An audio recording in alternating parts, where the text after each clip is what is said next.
Moi, je propose la lecture philosophique d'un philosophe de l'Antiquité, donc Épicure, qui a écrit 300 livres dans l'Antiquité, mais tout a été détruit. Trop dangereux, trop subversif, etc. Il nous reste 3 lettres. Une à Pythoclès, Ménécée et Hérodote. 2 qui concernent la physique, etc., la cosmogonie, et une qui concerne la morale. C'est pas beaucoup, hein. C'est vraiment, vous allez sur le net, même pour trouver cette lettre, vous allez mettre 20 minutes à la lire, et c'est un concentré de sa philosophie morale, éthique, dans laquelle, lettre, il est question effectivement de la mort. Donc il nous dit d'abord, il commence en nous disant, la philosophie, il n'y a pas d'âge pour ça. Et je le dis aux gens qui nous écoutent, il n'y a pas d'âge, c'est-à-dire que très jeunes, les enfants peuvent s'y mettre. On n'a pas le temps de dire pourquoi, comment, de quelle manière, ça. Et très, très âgés, les anciens, qui sont centenaires, à qui il ne reste hélas pas beaucoup à vivre, peuvent aussi s'y mettre. C'est toujours le bon moment, la philosophie, nous dit-il. Jadis, les premiers atomistes, c'est-à-dire les gens qui pensent qu'il n'y a que des atomes, disaient, mais regardez, quand il y a une fenêtre fermée avec les jalousies, qu'il y a de la lumière, vous voyez des particules qui dansent comme ça dans la lumière. Eh bien, ils disent, c'est ça les atomes.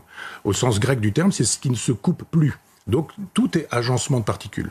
Il n'y a que des agencements de particules. Donc le réel, c'est un composé d'atomes. S'il y a des dieux, et il y a des dieux, ils sont faits d'atomes. Des atomes subtils, ils sont entre les mondes, des intermondes, etc. La mort, c'est quoi? C'est la fin d'un agencement atomique. Nous sommes agencés d'une certaine manière, puis à un moment donné, l'agencement se modifie. Avant nous, il y avait déjà nos atomes. Après nous, il y aura encore des atomes. Et donc, c'est simplement un changement.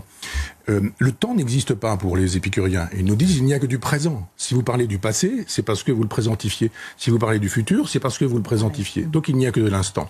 Et la mort n'est rien parce que, dit Épicure, si elle est là, je n'y suis plus. Et par définition, quand je suis mort, je n'ai plus les moyens de penser la mort. Et quand elle est là, je ne suis pas. Quand je suis là, elle n'y est pas. Pas encore. Donc, en gros, la mort, c'est l'idée qu'on s'en fait. Travaillez sur l'idée de la mort et vous verrez que tant que vous n'êtes pas mort, vous êtes vivant, vérité d'évidence. Mais si vous vous pourrissez le présent à l'idée que vous allez mourir, alors vous allez mettre de la mort dans votre vie et ça, c'est insupportable. Donc il faut ne pas avoir peur de la mort parce que quand elle sera là, nous n'aurons plus la conscience qui nous permettra de souffrir, d'avoir peur, de craindre ou je ne sais quoi. Donc ça arrivera un jour, mais ce jour n'arrivera jamais parce qu'au moment où ça arrivera, la mort fera son travail et je ne serai plus là. Et si je suis là, c'est qu'elle n'y est pas encore. Donc arrêtons de nous pourrir la vie en nous disant « je vais mourir, c'est terrible, etc. » Donc oui, parce que c'est une leçon très, très facile à apprendre. Si elle est là, je n'y suis plus. Si je suis là, elle n'y est pas. Et dites-vous ça, c'est simple à mémoriser. Et dites-vous effectivement que la mort, elle est souvent problématique parce qu'on la craint alors qu'elle n'est pas là. Et la grande leçon de l'épicurisme, c'est de dire vivez chaque instant comme s'il devait être le dernier. Alors il faut s'entendre, c'est pas tout et n'importe quoi, mais en sachant que chaque seconde ne reviendra jamais et qu'il faut lui donner sa densité.